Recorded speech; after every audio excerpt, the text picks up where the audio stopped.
મંગલમૂર્તિ મહાપ્રભુ શ્રી સહજાનંદ સુખરૂપ ભક્તિ ધર્મ સુત શ્રી હરિ સમરું સદાય અનુપ. બોલો સ્વામિનારાયણ ભગવાનની જય.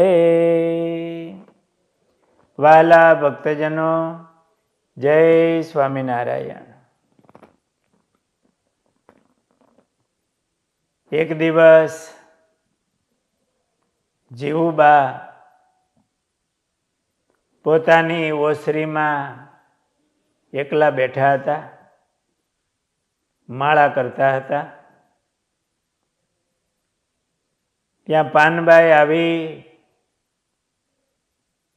અને એમની પાસે બેઠા. એકાંત જોઈ પાનબાઈએ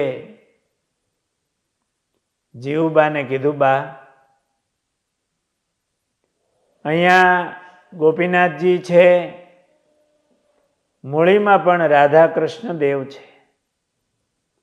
તે બેય ભગવાનની મૂર્તિઓ છે. તે ત્યાં દર્શન કરીએ તો પણ થાય, પણ હું ઘણા વર્ષથી અહીંયા આવું છું, તે તો તમારા દર્શન કરવા આવું છું. વળી તમે દાદા ખાચરની બેનને નાતે કાઠી એમ પણ હું જાણતી નથી.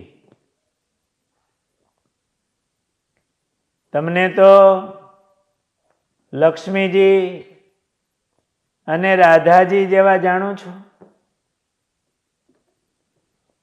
એમ જ્યાં બોલ્યા પાનબાઈ, ત્યાં જીવુબાના શરીરમાં મહાપ્રકાશ નીકળો. એકદમ તેજસ્વી એમનું દર્શન થયું, દિવ્ય દર્શન થયું.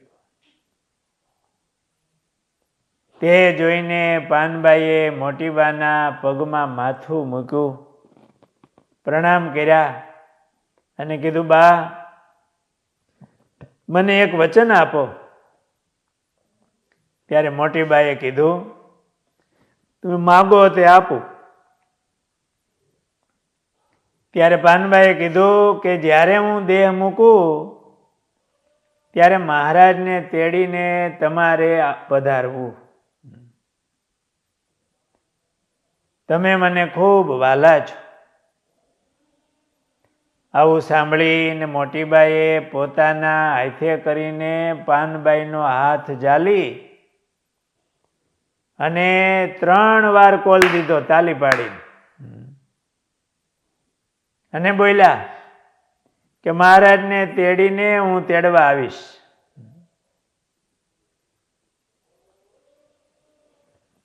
તમારો દેહ પડવાનો થશે ત્યારે 3 દિવસ મોરથી તમને ખબર કરીશ. એવું મોટીબાએ પાનબાઈને વચન આપ્યું. આ સત્સંગની અંદર એવા ઘણા પ્રસંગો છે. જીણાભાઈ અને દેવરામ ભક્ત,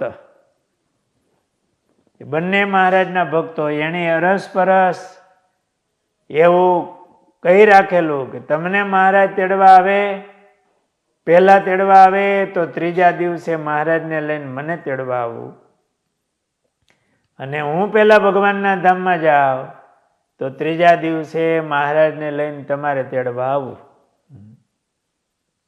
આવો બંને ભક્તોનો કોલ હતો. અને એ જ રીતે મહારાજના ધામમાં પધાર્યા.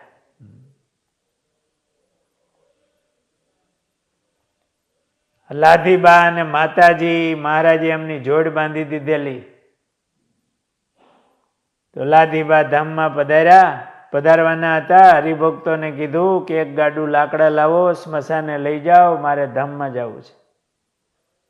માતાજીએ સાંભળ્યું ત્યારે કીધું કે મહારાજે આપણી જોડ બાંધી દીધી છે, હું એકલી નહીં રહું.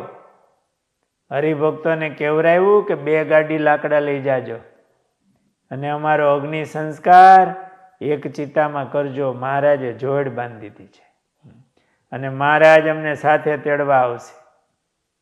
અને એક સાથે મહારાજના ધામમાં ગયા. એમનો અગ્નિ સંસ્કાર એક સાથે થયો, એક ચિતામાં થયો.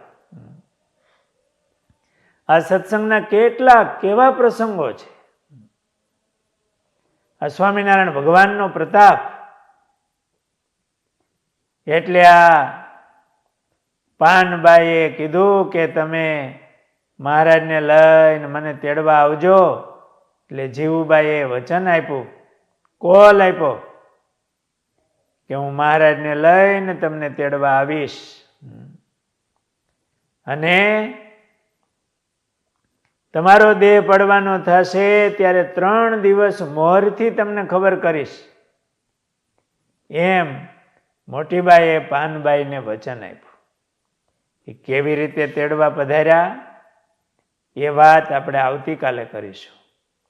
બોલો સ્વામિનારાયણ ભગવાનની જય.